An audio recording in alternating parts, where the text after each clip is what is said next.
Hello again. All right, so what we're going to talk about right before we end class is this letter to the editor that shows up in the Edgeview Express. And the Edgeview Express is a local newspaper in the town of Edgeview, where Edgeview Alternative School is. And it's dated 5 years ago. We know that 5 years ago is important because we know from the other chapters, from the notes that Principal Davis has written, that every 5 years, these alternative schools have to be reevaluated by the state. They're doing a great job, great, they get to stay open, the kids can continue going there and continue learning. If they're not doing a great job, then the schools get shut down, and then all the kids that are at the school that got shut down get shuttled over to another alternative school. So 5 years ago, Edgeview opened up, and let's read about how the townspeople felt about it. So this is a letter from Mrs. Clarice V.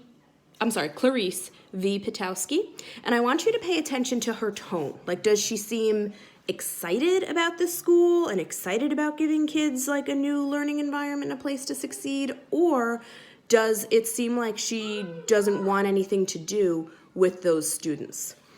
It says, "Dear Editor, I am firmly against the establishment of an alternative school in our town. We don't need problems like this. What will happen to our streets? Nobody will be safe. Edgeview should not be the dumping grounds for other people's problems." Signed, Clarice V. Pitowski. So I think we can all agree that Clarice is not excited about having an alternative school in her town. She doesn't want problem kids bringing their problems to the place where she lives. So the kids who go to Edgeview are already like kind of in a tough spot. They've been expelled from a public school and they have to go to an alternative school where they try other methods of teaching them and trying to get them the help that they need.